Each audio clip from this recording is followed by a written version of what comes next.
100তে আমি 90% সুস্থ এখন আল্লাহর রহমতে। যাক আলহামদুলিল্লাহ, উনি 100% এর মধ্যে 90% সুস্থ। আসসালামু আলাইকুম, আমি ডাক্তার মোহাম্মদ শামীম মিয়া, কনসালটেন্ট ও বিভাগীয় প্রধান, ফিজিওথেরাপি অ্যান্ড রিহ্যাবিলিটেশন বিভাগ, নারী শিশু হাসপাতালে বাত ব্যথা, প্যারালাইসিস, স্পোর্টস ইনজুরি ও ফিজিওথেরাপি বিশেষজ্ঞ হিসেবে প্রতিদিন নিয়মিত রোগী দেখছি। তো দর্শক, আমরা আজকে একজন রোগীর সাথে কথা বলবো। ওনার নাম হচ্ছে সাগর, ওনার বয়স 26। উনি আমাদের এখানে মূলত ঘাড়ে ব্যথা নিয়ে চিকিৎসা নিতে আসছে। আসসালামু আলাইকুম, ভালো আছেন? জি আলহামদুলিল্লাহ, এখন আগের থেকে ভালো আছি। জি, আপনি আমাদের এখানে কি কি সমস্যা নিয়ে আসছিলেন ট্রিটমেন্ট নিতে? প্রথম অবস্থা আমার ঘাড়ে এখানে ব্যথা ছিল। ব্যথা থাকার অবস্থায় কিছুদিন 10-12 দিনের মতো ব্যথা এখানে আছে।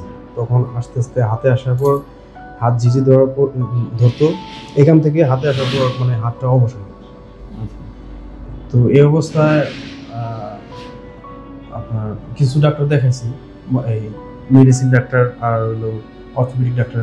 আচ্ছা, তোমার প্রথম অবস্থায় আপনার মানে সরাসরি বলছিল সার্জারি কথা, মানে সার্জারি করার জন্য প্রথম কথা হলো আপনার সার্জারি কথা। তো বিষয়টা আর কি নিজের কাছে একটু ওয়েট লাগছে যে এই বিষয় আমার এই থেরাপির কথা কেউ ফার্স্টে বলেনি। তো দেন আমি সিআরপি গেলাম। সিআরপি যাওয়ার পর ওখান থেকে আমাকে আপনার থেরাপি সাজেস্ট করলো, যখন থেরাপি নেন, থেরাপি নিয়ে একটু দেখুন। আচ্ছা, তো সিআরপি আমি কিছুদিন থেরাপি দিছি। থেরাপি দেওয়ার পর আর কি একটু ডিস্ট্রিবিউশন, তো আমার বাসায় হেমায়তপুর, সিআরপি আপনার প্রায় সিএমবি দূর হয়ে যায়, সাভার ছেড়ে শিমুলতলায় অনেক দূর। তো ওই কারণে দেখা যায় যতটুকু সুস্থ হয়ে যাচ্ছি, ওই জার্নিতে আবার ওইটা পেনটা ব্যাক করতেছে। চিন্তা করলাম যে ওটার সাথে কম্পেয়ার করে দেখি বাইরে কোথাও হয় নাকি। আমি এমনিতেও আমার এই নারী শিশু আমার এলাকার, তারপর আমি ওইভাবে জানতাম না যে এখানে আছে। যাই হোক, আসছি, আসার পরে থেরাপি দিচ্ছি, আল্লাহর রহমতে অনেকটাই এখন আগের থেকে। আমাদের এখানে মানে ফিজিওথেরাপি ট্রিটমেন্ট নেওয়ার পরে এখন আপনার কি অবস্থা? এখন আল্লাহর রহমতে অনেকটাই ভালো। আগে ব্যথা যেগুলো ছিল মানে নাই বলে চলো, যতটুকু আছে ঠিক আছে, অল্প সীমিত সেটা। আচ্ছা, যদি আমরা একটা পার্সেন্টেজ করি যে 100তে আপনি কত পার্সেন্ট সুস্থ?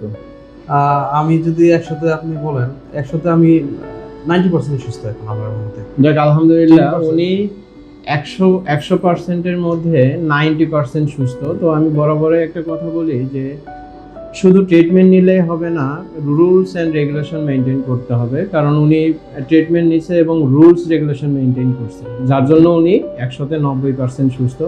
তো যাদের এই ধরনের ঘাড়ে ব্যথা বা কোমরে ব্যথা বা ব্যথাজনিত সমস্যা আছে, তাদের উদ্দেশ্যে এবং আমাদের নারী শিশু হসপিটালে ফিজিওথেরাপি ডিপার্টমেন্ট থেকে কিছু বলেন।